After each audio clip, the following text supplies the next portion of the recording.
Hello, everybody. Welcome. More than welcome, I should say. It's been such a long time that we had a real audience here. This is really a long time ago. Yay! More than a year?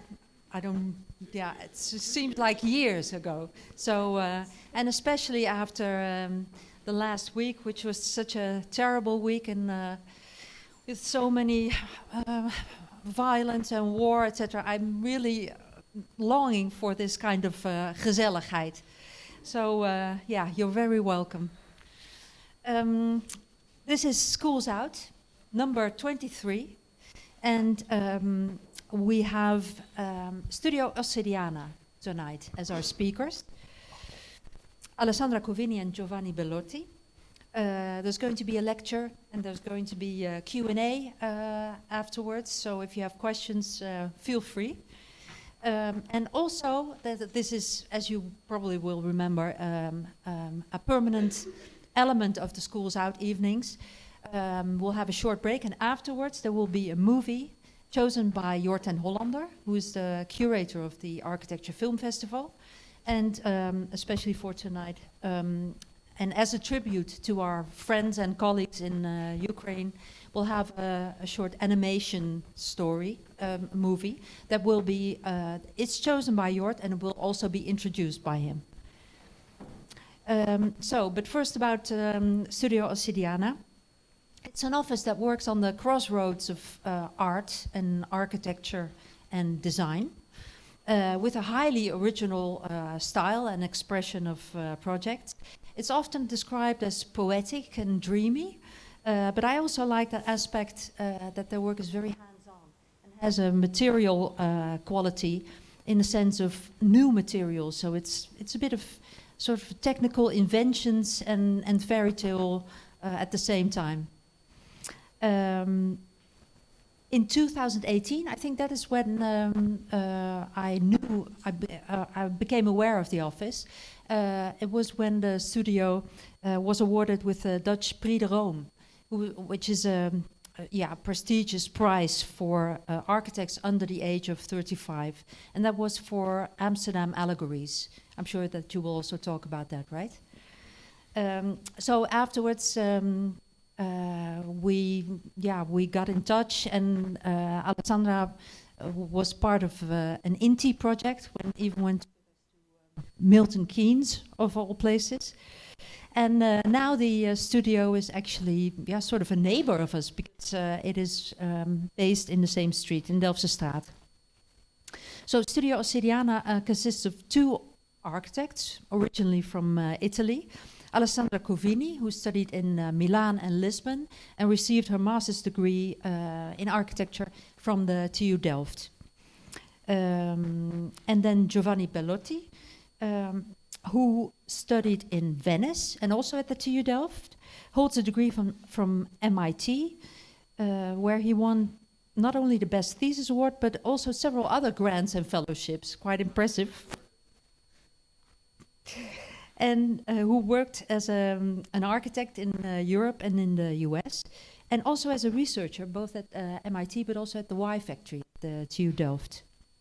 And both teach and lecture extensively. It's quite impressive. Also often together, I understood. The Royal Academy of Arts in The Hague, the Rietveld Academy in Amsterdam, Willem de Koning in Rotterdam, Design Academy in Eindhoven. So, and then I should mention all the exhibitions. A lot of biennales, Venice, Istanbul, Chicago, Istanbul Art, also the Dutch Design Week, etc.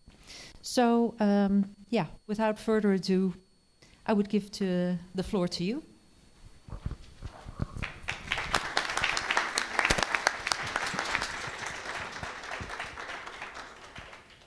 Hi, thank you so much, Michelle. And I'm glad we're neighbors, because it's the first time we present to a live audience in 2 years.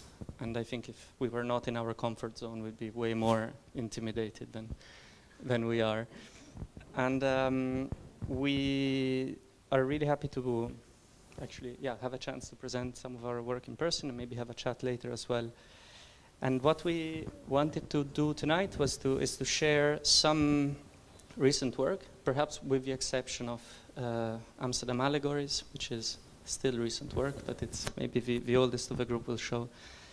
And we wanted to actually introduce them with some themes which have become kind of important for us, maybe not so much, not just in themselves, but because they became the themes around which we structured the studio. So they also tell a bit about how the way we work. So it's a presentation about the work, but it's also about maybe even why we wanted to work as a studio in the first place. So we'll try to lay these out before we kind of dive into five projects in 45 minutes. That's 200 slides, more or less, so we hope we'll make it. We work mainly on projects in public space, and we look at it as a privileged space for terrain for experimentation. We see it as a place which should not strive or aim towards neutrality, but rather towards action, as a place where we should be inventing and playing games and rules, and where we should be somewhat sort of wary of conformism, so a place where we can cook and cultivate. And so it's something we look at not as a sort of background of things, but actually as the place where maybe we discover ways or what it means to be a citizen, not so much as a user of space, but rather as an explorer. And we look at it also as a place where we, of course, meet not only other people, but also other animals, minerals, so maybe a place where we kind of confront or address, not individually, but collectively, some of our ambitions and our fears as a society. As Michelle also mentioned, we are passionate about working with materials, about the transformation of matter into materials. We think materials embody stories, they tell stories, and that projects actually allow to work on materials as a way also to address or to rethink some issues that we think discipline has with material culture. We do quite a lot of experiments on, especially with casting, as our students know. There's a few here tonight. Thanks for coming. We work with different mixtures, from more traditional terrazzo with stones to sort of contextual terrazzos, which we work on develop or think about as for each project. So embedding ingredients or textures from places. And recently also some kind of horticultural composites, which we call cast soils, which use charcoal, expanded clay, and materials which are not so much meant to be kind of recycled or reused, but rather cultivated quite literally. So everything in the end becomes soil, and we're interested in this process of domestication of matter into material that then sort of becomes matter again, and so on. And this sort of interest, as you said, maybe hands-on, but in general, in kind of in the materiality and a bit in the sort of in the agency, really in the presence of a project, not just as a final outcome, comes out a bit in the way we work. We work a lot with models, with material samples. We think that projects kind of deserve to maybe exist, even when they don't go on beyond the kind of confines of a screen or of a folder. So we look at the models themselves often as projects, and they sort of stay with us. We need to take care of them, maintain them, store them, transport them, restore them, modify them. And in this way, we think they're something that needs to be taken care of as a pavilion or a garden or a building in itself. And of course, most of our work is actually rather small in size. We're going to show some installations, some materials, objects, and a small building that we're working on. But what is maybe important for us is that in a way the imaginary is always sort of territorial. It's always projecting to other scales. So one of the questions we ask ourselves and we want to keep thinking about is how this kind of transition from material to model to object to interior to building becomes a project, or can become a project of fragments, and how all the projects can in fact be maybe one project built of all these elements of models of materials sort of scattered. Studio Ossidiana itself actually started as a project and not with the idea of having a practice. It started as a tool to make projects. So it's I think that's something that now maybe some years into it is still present. And today we would like to present 5 projects.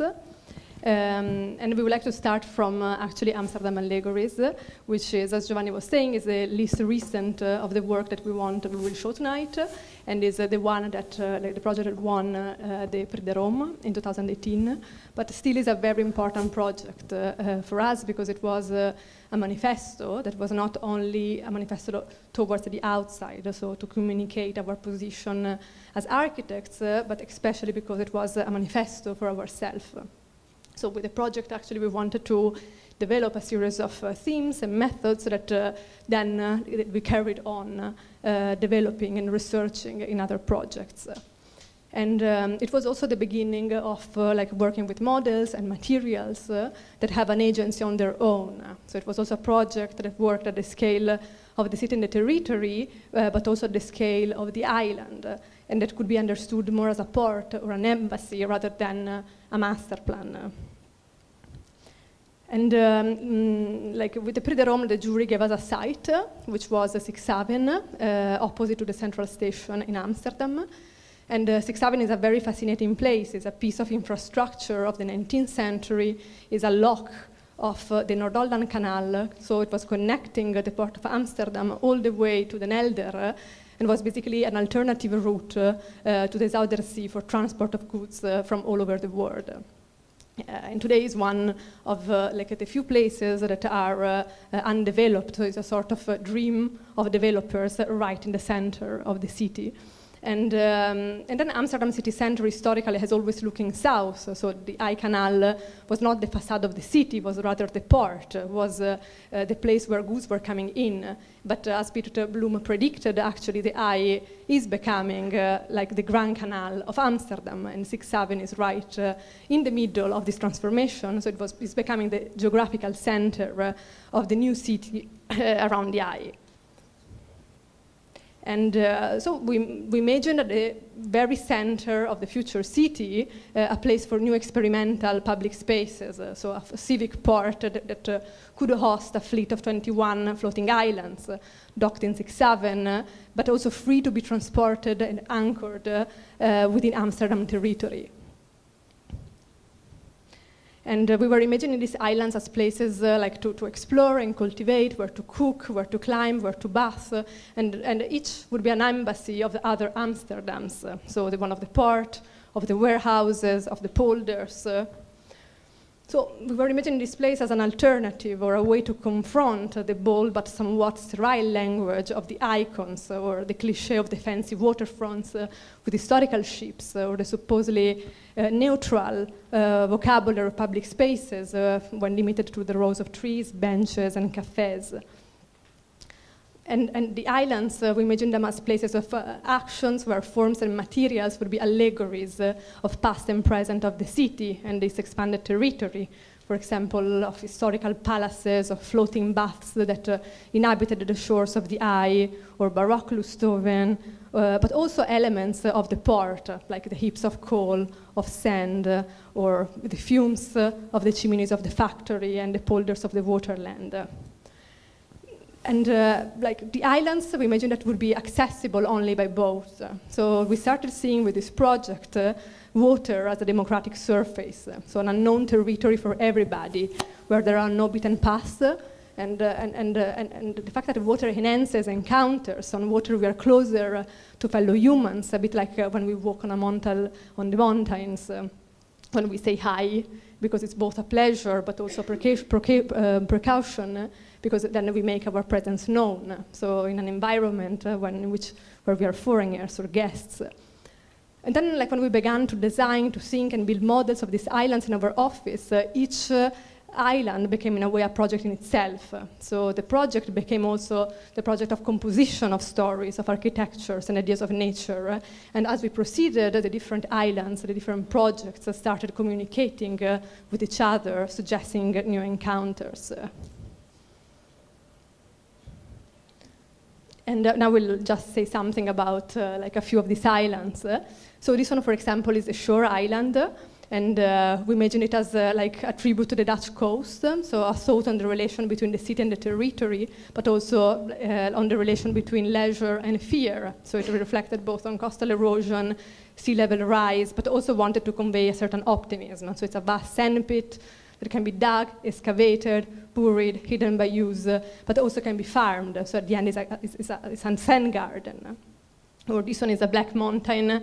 It's a floating embassy of the coal peaks of the port downstream, and is a site for barbecues and adventurous campfires. A palace of water that is dedicated to like swimming in the Eye, which is a floating memory of the Obelt bathhouse. That is an open-air pool that used to be on the north shore of the Eye, and here becomes a place to swim alongside fishes and plants. Or a floating Turkish bath heated by the collective effort of 7 independent fires, a garden for agricultural, spontaneous, and ornamental plants, and a cultural and botanical intersection, inspired both by the Lustoven but also by the many third landscape in the north. Or a floating aviary to reflect and rethink the cultural categories that we use to approach other animals. And then we thought of the islands as places where at the very least, different social groups could cross paths, share space, but also as places where Amsterdam citizens could meet other species. So a place where to cultivate a more nuanced relation with nature, a place that offers possibilities of encounter between humans and other animals, plants, and minerals. And where the citizens of Amsterdam could meet embassies of the territory they inhabit, so the fluxes of water, the migratory birds, the heaps of materials on the shores, or forgotten elements of the city architecture. And as I was mentioning, like beside being harbored in 6-7, the islands could also move across the city, creating new, unexpected, estranging, or familiar encounters with other figures of the landscape. So here is the barbecue mountain meeting the silo dam, or here meeting the coal mountain. That was like actually the inspiration. And with Amsterdam Allegories, we wanted to kind of celebrate the messiness of the shore over the sanitized slickness of the waterfront. So the unpredictability of the encounter over the vanity of the architectural statement, or the boldness of the architectural icon. And then we started thinking of a space where the citizen would no longer be seen as a user or consumer, but as a sailor, a gardener, a farmer, a collector, a cartographer, or an explorer. And then it was a project that was really important for us, both in terms of process, themes, methods, way of representation. So it was really like the base of many projects we are doing now, and like also in terms of method, really. So all these kind of models that are both one-to-one, both representation of something else, or the way we took the photos of the models that became these images. So it's, it was super important for us. It's your turn. The project, this is the Fire Dunes, and it's a project we built in April last year, but it's actually quite connected, I think, to Amsterdam Allegories. It feels a bit like a runaway from Amsterdam Allegories, and it was the first call I think we received to work on something after the award. And initially it was a project which we designed and was commissioned for Almere, for the beach of Almere. And where was I? Almere, yes. And we were asked to work on a project to think of a fireplace for the beach, for an association called Stand Lab. And this, I think, was also the beginning with a fascination for Flevoland, and a way for us also to venture and discover parts of the Netherlands we hadn't seen yet. And of course, we knew we were facing the former Zouders, the former inner sea of the country. And within this kind of obviously very kind of horizontal landscape, we started to kind of look for mountains. So we started to look at the dunes, protecting the coastline, the sand transported on the barges, but also the heaps of material and sand around construction sites. So this kind of genre of ephemeral or temporary landscapes that were emerging and that we kept seeing everywhere. At a certain point, Almere, the Stand Lab, the association, no longer has a budget to go on with the project, but we keep collecting photos of heaps, and these keep growing and kind of piling up until we're approached by another association in Utrecht, which is called Raum, and they invite us to think of an installation for their space in Liechtenstein. And when we visit the first time, we find essentially a sort of inhabited construction site where there are other landscapes of dunes, heaps of sand, of earth and bricks. We're quite fascinated. We mainly have the impression moving around the Netherlands that it's kind of kept like a ship, but this is some kind of rather genuine contemporary wilderness that we meet. And that is, of course, it's both a kind of social wilderness and a botanical wilderness. And we start to think that maybe between the kind of dunes of Almere and the temporary ones of Utrecht, there's not that big of a space. They're probably all coming from the North Sea, and they are both kind of constantly rebuilding the country. So we pick up our collection of fires, of stoves, of chimneys, ranging from the rituals of collective open fires to the kind of domestic mantelpieces. We love the ones sort of big enough that you can almost sit inside them. We're fascinated by stoves, these kind of macro objects, feel a bit like the sort of Antonello da Messina study, sort of big architecture in a room or a big model in a room between furniture and models and small buildings. So what we work on is a series of variations on a fireplace. So there's a portal, a kitchen, a sort of wall and a crater on top, oriented in different ways to protect from the wind, which become a dune as they're covered in sand. So and the dune itself is then heated by each fireplace. So it becomes this kind of geological stove where the rooms are lit and warmed by the action of turning on the fire. So there's a place to cook between the dunes. And on this we work on a series of variations from kind of large fire dune to a sort of landscape of dunes. And the model here helps, of course, because the many properties of the sand are actually scalable, so we can look at the slope, at the inclination. And they become sort of small worlds to explore, really, so they become operative in this way.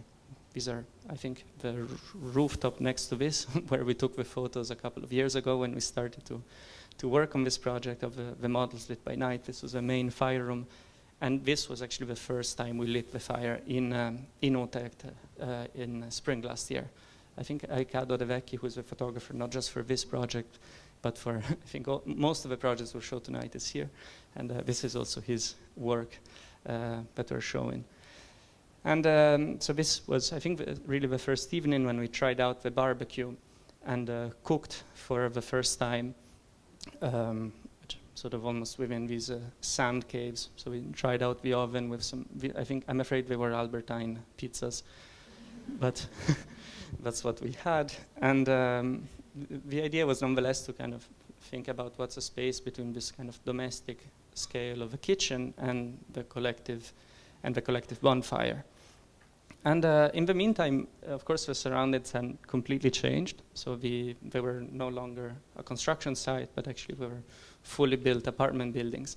And our installation felt a bit like a strange guest in sort of people's backyard, as a sort of memory of all the past heaps that had been there.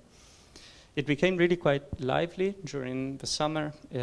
Sort of kept sending these smoke signals across the square. You could see it from the train station on quite far away, some 500 meters away.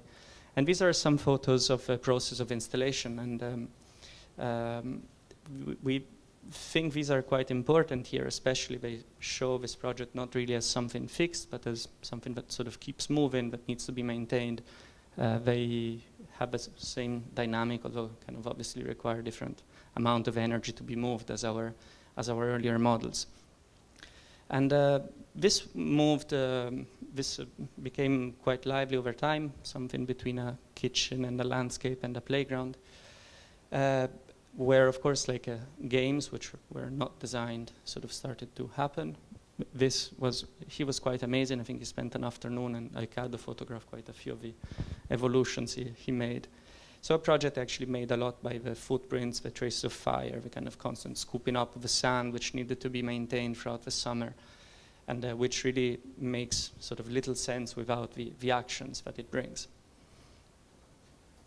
Do you want to use this? No, works.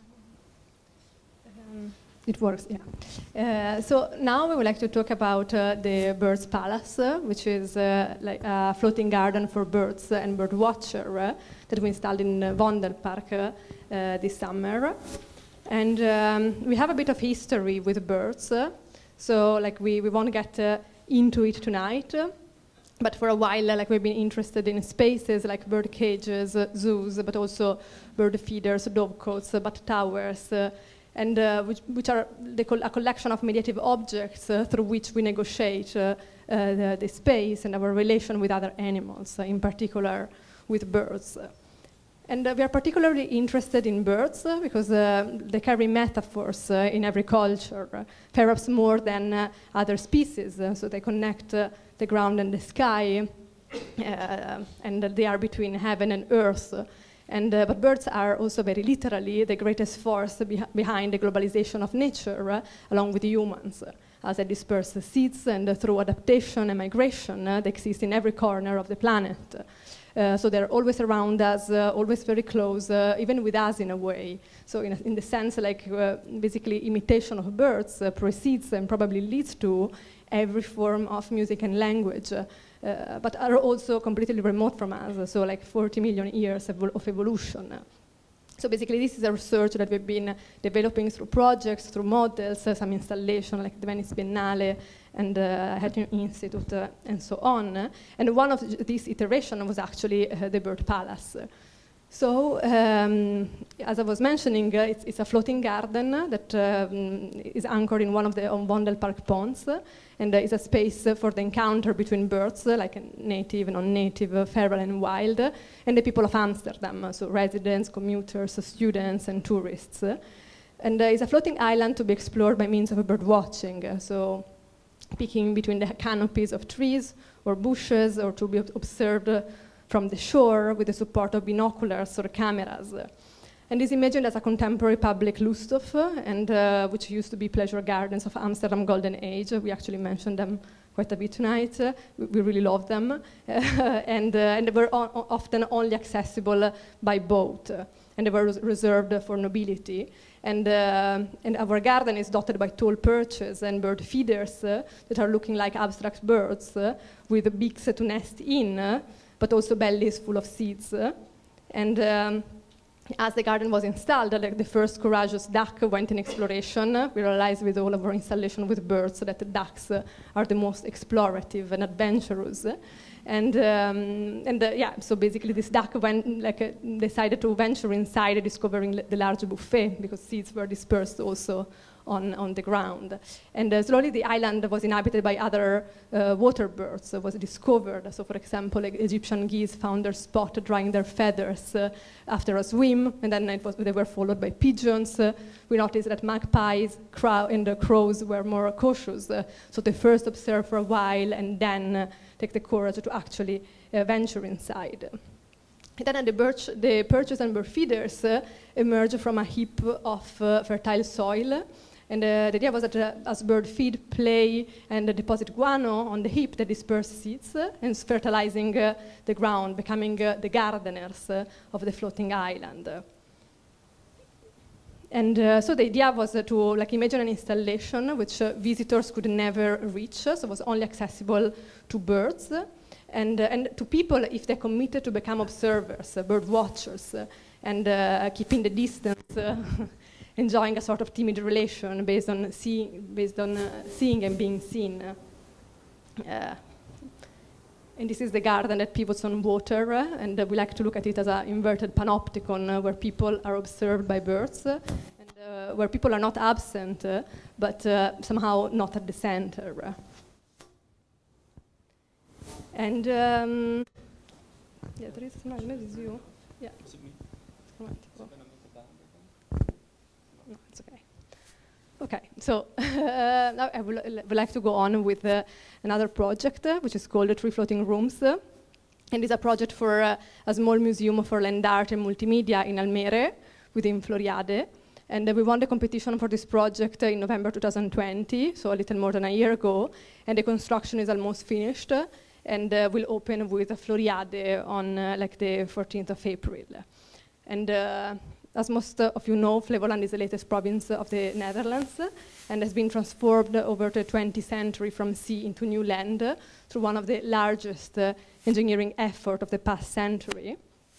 And the Floriade is also in itself a new land, so part of it is an extension of the Lake of Almere, Verbater.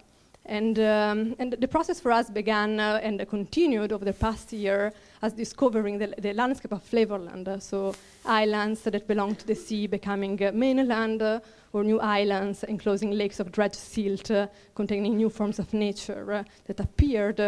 And then we started looking at different figures of the landscapes, so the land art projects that, in a way, they were new acts of foundation of this new land, or the new shores, or the lightweight glass palaces and their language that would emerge in this landscape, but also the new inhabitants of this place, so not only human ones, but also minerals and animals that arrived together with people, so cattle, plants, shells. And then we began to think of the museum as a sequence of characters, each working as a frame. And the first one would be is a part, which is a circle framing waters, a disc to be curated and cultivated, where also plants could be gardened and actions performed. And the second one is the platform, which is the terrace of the museum, and is an island, is a terrace, is a stage. And then the museum pavilion, which is the third circle on water that is docked tangentially to the ring. And the pavilion is a lightweight cylindrical structure that encloses the exhibition rooms like a floating greenhouses. And the museum has two main exhibition rooms. And then the pier basically is enclosing a third vast room to be cultivated and curated. So these one are the main characters of the museum. And mainly with this project, we really wanted to think of a new type of museum that could offer different possibilities of curating exhibition and cultivating water. And this is kind of system of indoor and outdoor frames. And we really thought of this museum for land art and multimedia in Flevoland as something that could really give possibilities to display, to exhibit, and perform on water. And that could work as a port for art, but also literally as a port, so where boats and floating installations could also moor and dock in its outer perimeter or inhabit the pond.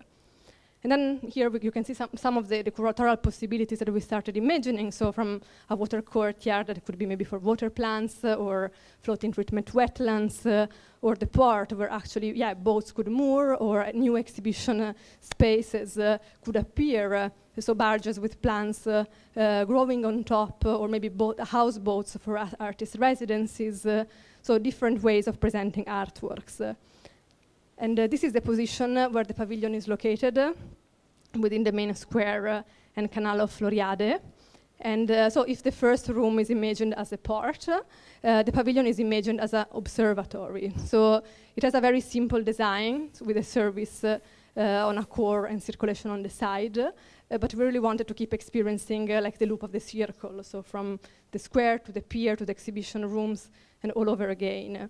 And is oriented on a north-south axis, so with opening marking celestial alignments. So the windows looks at dawn and dusk during the solstice of winter and summer, and the roof is covered with shells, so both filtering the water, but also a sort of dish or buffet for the birds of Floriade. And the pier is divided in 12 elements, which are 12 months with different terrazzo insertions, so becoming a calendar of a harvest of shells. So the project is a planetarium in the observatory and a more caloric marine calendar in the port. So for this project, from the competition phase, we started developing material research to be used as insertions on the pier, on the floor of the pavilion. And we called it surf and turf terrazzo, because it's made by elements that are both of the sea and of land, so with mussels and shells, but also with expanded clay, sand, charcoal. And in a way they are petrifying materials of the region and of its present and past into this new mineral floor. And this image is something that we really love and we really wanted to share, and is a Roman typology of mosaic called Azarotozoikos, which means unswept floor, where the remains of foods, shells, and so on after Roman banquets were represented and petrified.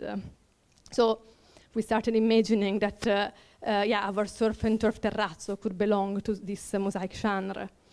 And then here you can see some of the shells that we started collecting during the process to define the final mix with shells.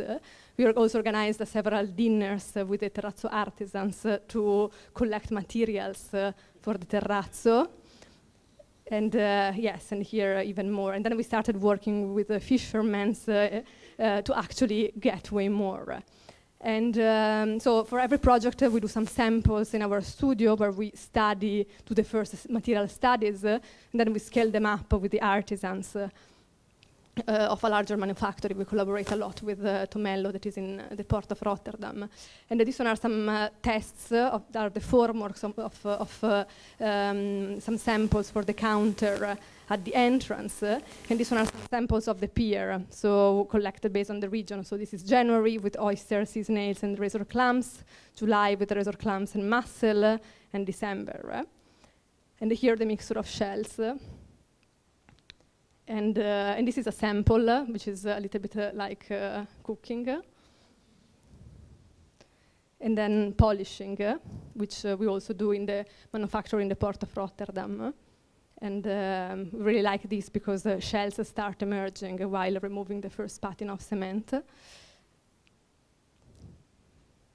And this is the mixture with clams, blue mussels, razor clams, oysters, and some of our samples that are drying outside. And we also exhibited this at the Dutch Design Week. And this one also for us, it's quite important because materials and material samples are also for us both representation but also research and one-to-one objects.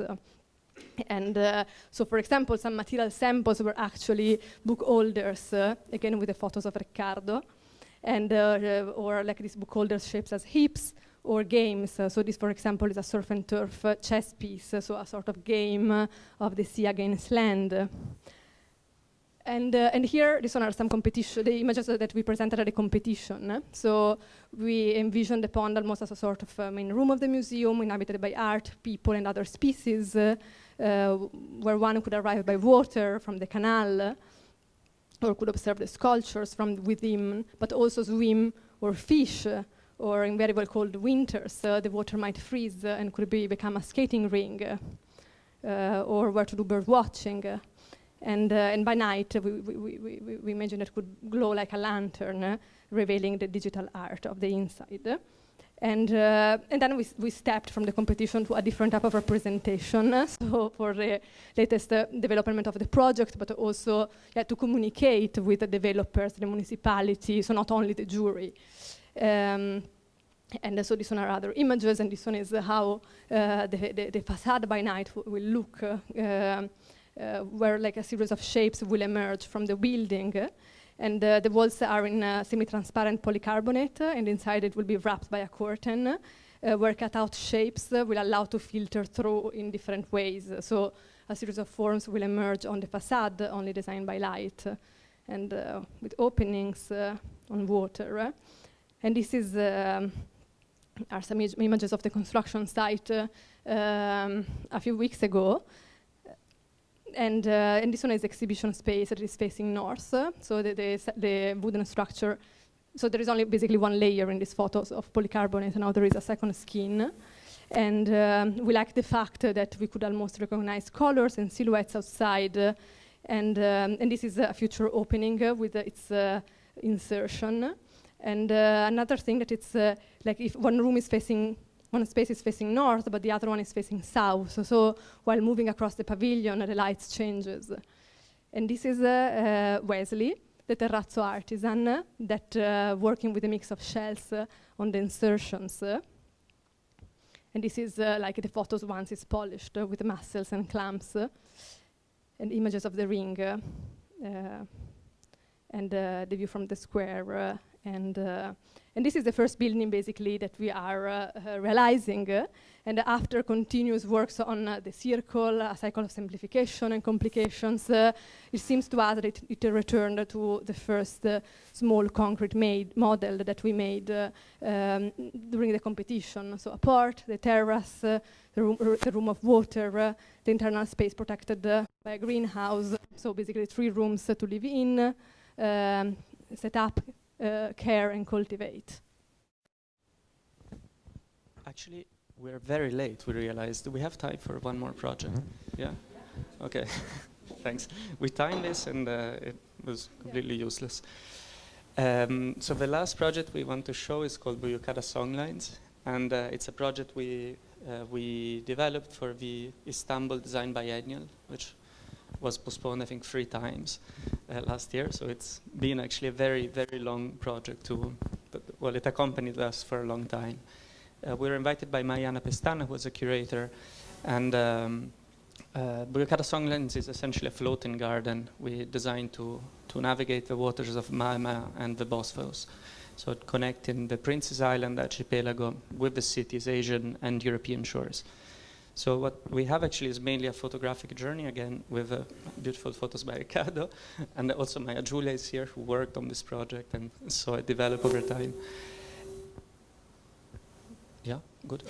And before we get there, I think we just wanted to show a bit of what was behind, or at least what kind of accumulated in the project as we went along. And these are all images of Ottoman miniatures, and they show kind of a selection of floating pavilions, which in different times kind of inhabited the waters of Istanbul. So there's obviously a certain genre and tradition of architecture, which is not, of course, exclusive to one city or another. It's probably one that binds water cities one to each other.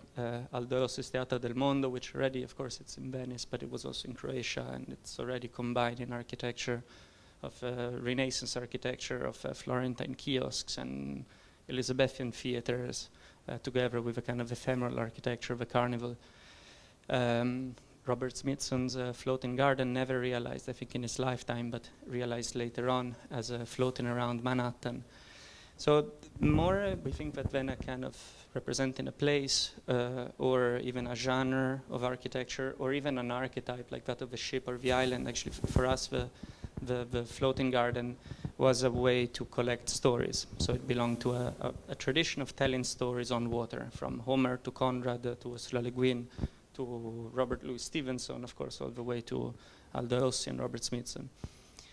And this, of course, is, well, it's a piece of Istanbul, actually, it's this kind of megalopolis of 20 million people, and often defined as kind of being in between things. So obviously between Asia and Europe, but also the convergence of waters, of the water of the Aegean Sea coming in through the Dardanelli Strait to Mama, and the water of the Black Sea coming through the Bosphorus.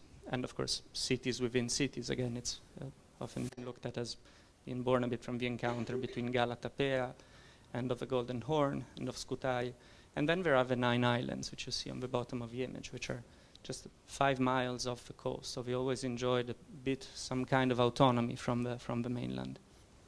And this has translated over time in a really fascinating history. We visited these islands the first time around 10 years ago, and when I was in the States, one of my colleagues was actually coming from the islands, and her mother was there. The year before, we worked on a very small kind of packed in a luggage kind of exhibition for the Art Biennial in Istanbul, which was also held on the islands. And what we slowly found out was that they had been a place of exile and kind of retreat for centuries. It's where Ottoman royalty was exiled. It's where Trotsky fled after leaving Russia before being killed in Mexico between 1929 and 1934. He lived in Buyukada. At the time we were there, actually, the villa he lived in was for sale. And this kind of diversity, as is often the case, is both kind of human and non-human. So there's also a rather complicated ecosystem developing there, starting from the water. The waters are in fact 2 waters stacked on top of each other. There's a brackish water from the Black Sea flowing on top, and saltier waters of the Mediterranean flowing beneath.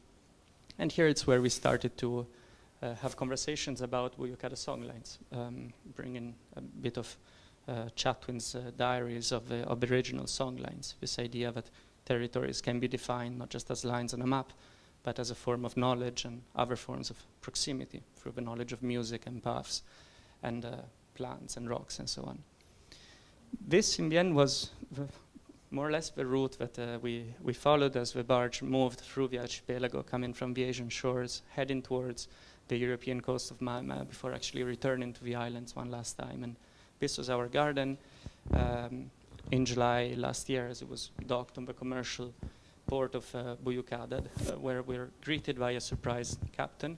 This project was possible also because Stimulegs Fund supported the project in the Netherlands. We were in touch with the embassy, with the consulate in Istanbul, and the municipality of Istanbul actually supported us with the barge, with a captain, and a towing boat, which otherwise this project would not have seen the light. So the project is really that of a journey, and of this kind of journey across the islands, and in the act of sort of collecting essentially plants, materials, and stories.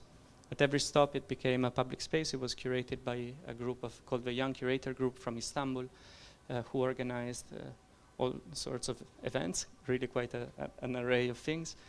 And while being on the barge, there were conversations and recordings being held with a range of people ranging from academics to fishermen.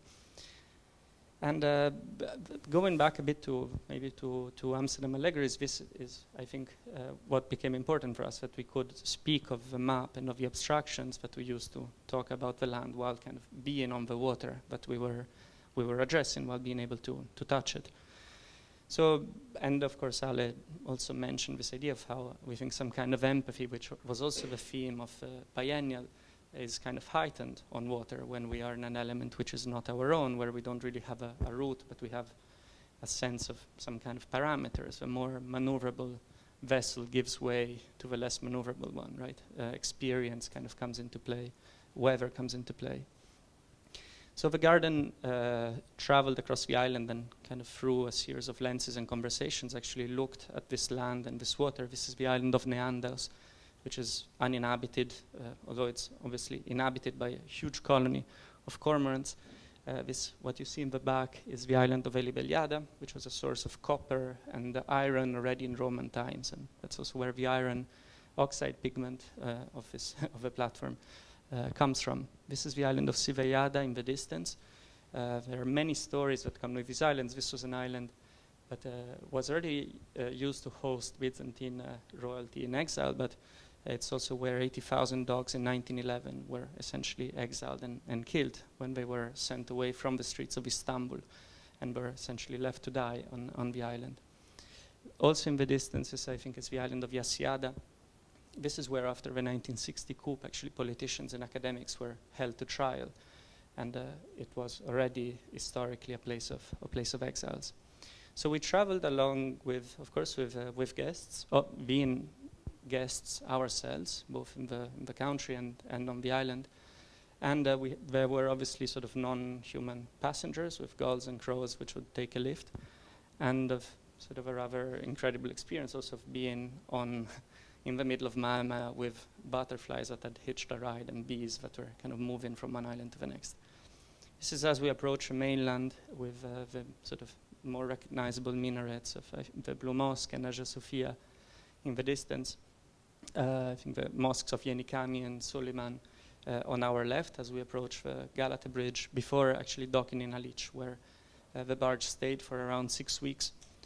Before returning one last time to the islands and leaving behind the installations in a garden owned by the municipality.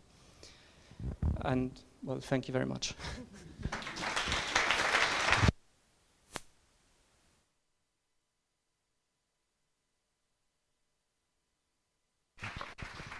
Thank you.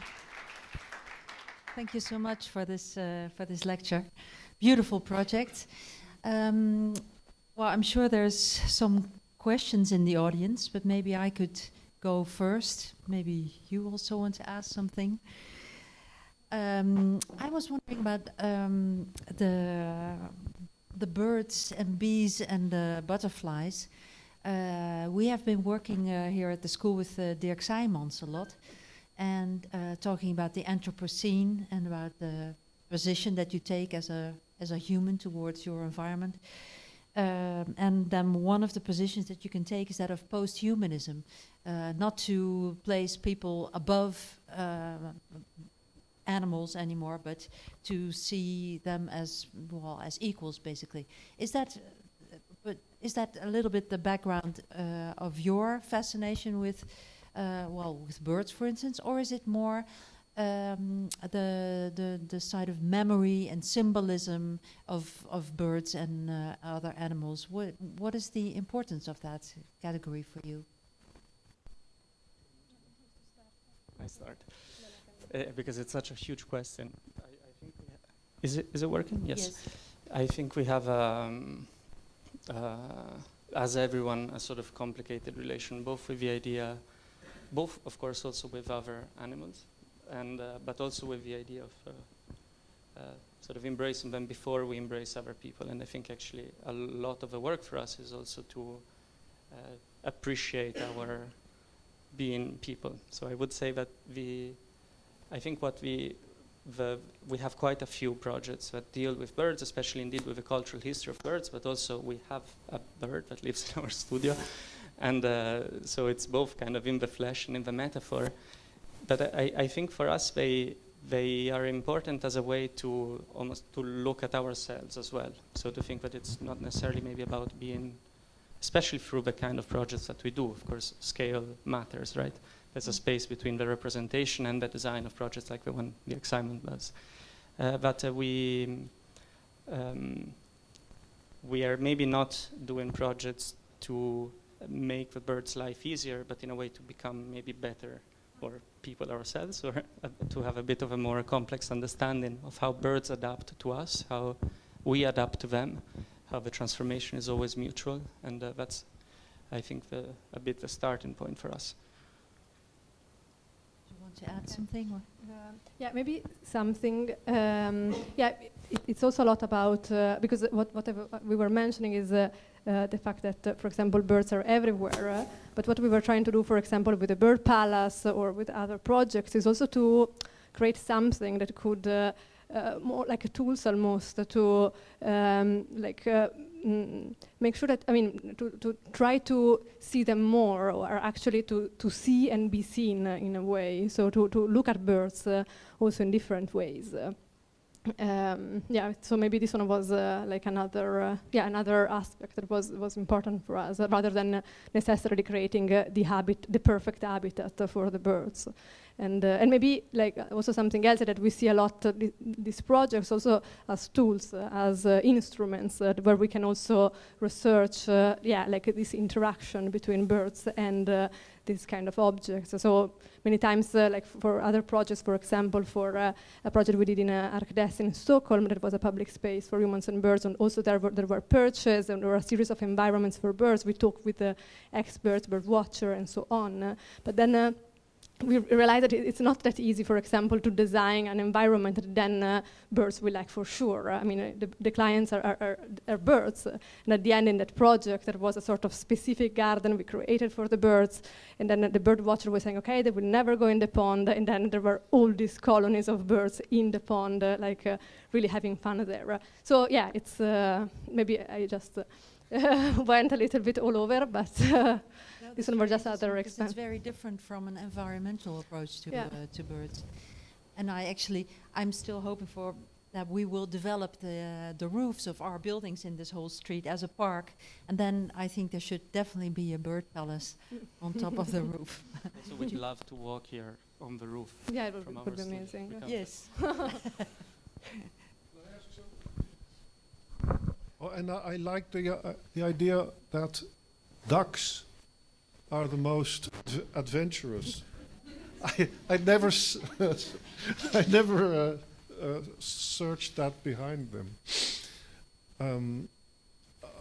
I'd like to ask you about something that I found lacking in your lecture, but then lacking, but not that I missed it. I did not miss it, but it's just curious. You don't see it very often, this lack. There are actually maybe two things. The first is in your references, all your references are old. You know, they're all historical. They're all old photos. They're Persian miniatures, a Giotto painting of Saint Francis, etc. And the other thing is, none of them are, well, maybe a very, very few.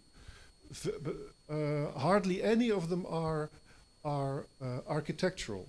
So, which is a complete opposite of your average architectural presentation, which is filled with pictures of airplanes, Dow Jones indexes, Chinese suburbs, and then Le Corbusier, Mies van der Rohe. You know, that's how you should do an architectural presentation if you want to get somewhere in the world. You know that. But so I was wondering, but on a more serious note, your work does not seem based on speculations about the present or the future. But you know, it doesn't use that type of rhetoric. But what is? But does that? Should I see then the historical references? How should I understand them? How should I understand? This is interesting to ask of two Italian architects. What is the role that history plays in your in your work?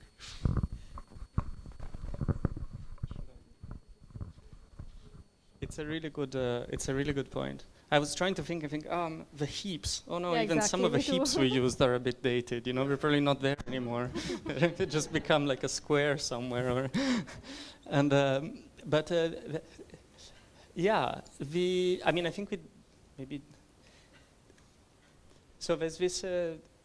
I think we do like what's tangential to architecture, and what's kind of before the project, and what kind of builds the project. I think. Let's say, I think it's also maybe more architectural than it seems. I think we looked a lot at methods of Hajduk, for instance, of thinking of this idea of fragments, or even some thoughts on Aldo Rossi, I think, are there, not necessarily in the vernacular, but more in the, again, in the interest in what's a bit on the margin of the page, let's say, on the margin of the story. And it is possible that it is absolutely true that I think in this you kind of keep chasing things and you keep finding them. And you look at the greenhouse, you look at the tent, you look at the carpet, you look at the garden, and you keep going, right?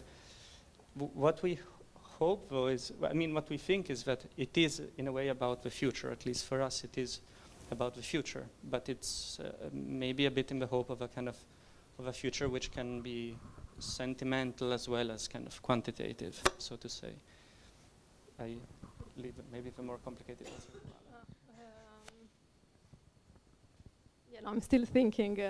No, exactly. Yeah, I also thought immediately at our beloved hips, or this kind of third landscapes that are also, of course, part of it.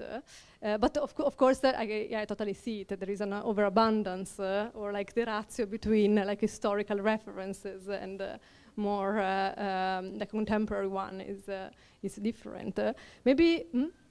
Maybe there is something about because I don't know if it's really for us about the reference from the past, but maybe it's more looking at certain archetypes. For example, the carpet or this kind of movable object that it represents the garden and moves across space, or I don't know, these floating gardens in Istanbul. I mean, there are a lot of floating gardens today as well, but we were really fascinated to discover that such structure were also existing in the past. I mean, nobody knew. I mean, we didn't know that. So I don't know. Maybe there is this kind of research of a sort of archetype that maybe is what drives into going to the roots of something, and then from there, I don't know, bringing it back. Disappear a bit also, right? It makes it less about one person doing the thing, which is obviously also never the case with our work as well. As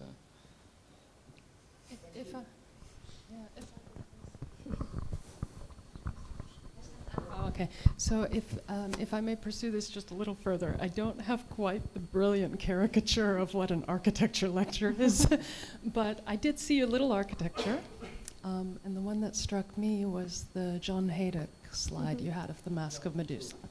So I wondered if you could talk a little bit more about, say, the margins of architecture that you're engaging with. I mean, you do talk about some of them. And particularly, you said something before about mutual transformation between the birds and the person and you and the things. And I think I see some of that also in your materials research. Could you talk a little bit about how you work with materials, how you transform them, they transform you, and how that kind of relates to this sideline of architecture? Because I think that's already there.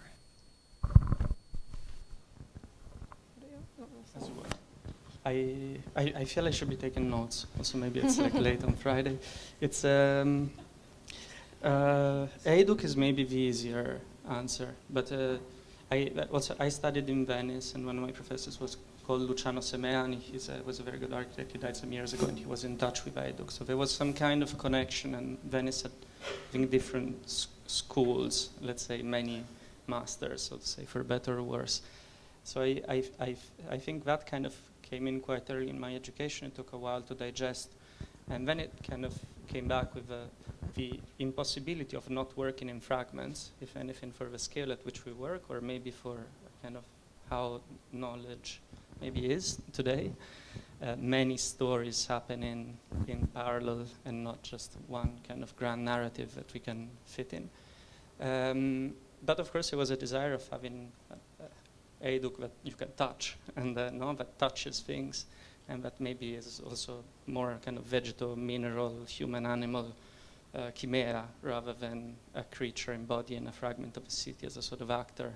So that would break a bit the threshold between representation and action. Let's say that was that I think is again why we like the models and other things, and why we're confused on, is the fire dune a model, or it scaled up and down so many times that it could have been bigger, could have been smaller. Do you want to pick up the other? No, I was the other one, okay. Transformation of materials, how materials transform us, let me think how to answer this. I think, there is something really, is a sort of like drive for us to like work with materials or start working with, especially with casting. I mean, it really started with like really a sort of fascination for this like fluid material that then becomes a stone, is an artificial stone that you can give the semblance or appearance or like of so many different things, because it's both the design of the formwork itself, it's the design of the mixture, is the design, I mean, I call it the design, or like of the finishing, which kind of finishing we get. So I don't know, there was a sort of I mean, we really love this kind of infinite possibilities that are concealed within this this material, and I'm not sure how like how it transforms us. But does it change how you draw? How we draw? Does it change how you, when you go into that pavilion, right? And you're thinking about the casting. Does it change how you? Yeah, I think there is absolutely. I mean, it's. I think that often when we design, like these materials are never something at the end. It's always something that we have in mind from the beginning, and then from there. So like with this kind of maybe like plastic materiality somehow, or. And then we start to zoom in, thinking how the actual material surface, the design of the mixture or the texture could also tell a story. So I think maybe I kind of do the VJ for your. Okay, but. I was also thinking about this transformation about the birds. That was actually the key piece of saying, okay, actually we look at the world through these tools, but we're obviously being looked back at, right? So that's the essence of aesthetics, of like you perceive and you're being perceived, and we think that we're designing the garden for the birds, but in fact, the bird is also kind of reacting to that and designing the square for us. So the curators of Agdes had to spend weeks collecting guano in the morning before people could arrive, or they had to, there were all these things, and we always kind of underestimate how much others adapt to us, and for sure it changed the way we design it. Helps. That's, I think, is also experience that everyone kind of builds up. But what's the agency of a drawing? Like, what's it trying to do? Who is it for? Hello, thank you for the presentation. My question is actually connected to the questions before, and it's you have this fascinating combination of sort of naive expression, but very deep thoughts about relationships between nature and people and the city, and it has this sort of very high material and tangible quality, and also the way how you present is the idea, is the sketch, it's the research, and then you start to play with the materials, and it somehow seems like that the sort of handwork creates the result, and maybe you skipped the whole high-tech computer part. And so I would like to ask, what is your approach? What's your creative process? Do you give any space to computers and visualizations, or are you more sort of physically oriented?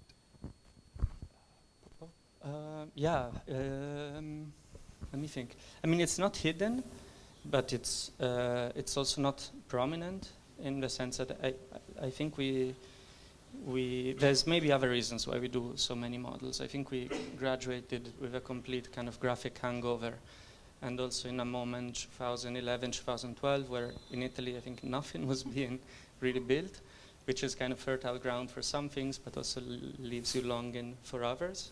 So even just working on models was kind of a necessity. Computers are there, they're there before, during, and after. They're not hidden. The formworks are sometimes designed, but I think what we try to do is to learn when do we need to draw this, and up to which point do we need to draw this. When we work on the insertions for this, we don't need to draw every, or maybe we did draw every insertion. I think Maya Giulia went through quite a bit of that. But then we learn that we maybe don't need to draw all of these details. And so it's there for sure. It's there to make the model as well. But I would say that it tends to, at least the model is something we look forward to, or the material sample is something that we look forward to. So that it's an instrument that we, along with the model. Yeah. Let me see how many questions there are. Oliver? Then it's going to be the last question. Hi, thanks. What I just realized watching the presentation, and I really like actually, and I haven't thought of it going previously through your projects, is the topic of proximity that you kind of form, and by the project itself, but also to the user, but also the project to the surrounding, to the environment. And I see this very strong relation to the project to the surrounding. You always have this relation, and you address this topic on a huge range of levels. For example, on the floating garden, and you address the island of exile, but then it's kilometers away. But then at the same time, you in the gallery, in the floating gallery, then you're attracted to touch the cutouts and the material. So you kind of form this vast levels of relation of the body and the user to the project itself, but also to the environment.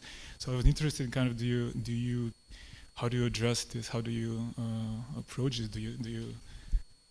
How do you address this topic of proximity? It's very nice. I really like it. Yeah. Thanks. Yeah, I mean, I really like. Thank you for the comment. It's super interesting. I think it's a lot about this idea of relations, or for example, for the birds, we talk about these mediative objects, there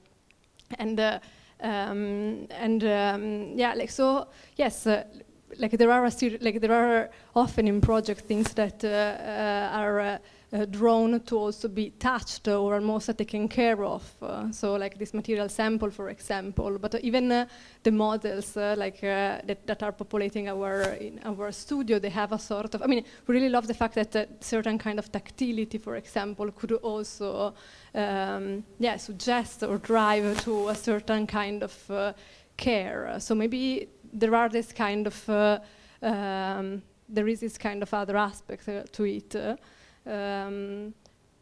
But also maybe, like for example, like now in the pavilion, but also in other projects, we are becoming quite obsessed also with, in terms of relation, also with planetary relations. So like in the pavilion, for example, wired orientations, or in another project actually we didn't show, it was a sort of planetary map almost. So I don't know, maybe these relations also is what is making us more aware of the fact that we are not the only ones. No, like it's and it's both with people, with other species, or like at a sort of cosmic scale. So yeah, maybe there are these two different scales, no, from the material, like the small fragment of shell to the stars. And yeah, I don't know if I answered, or Giovanni wants to add.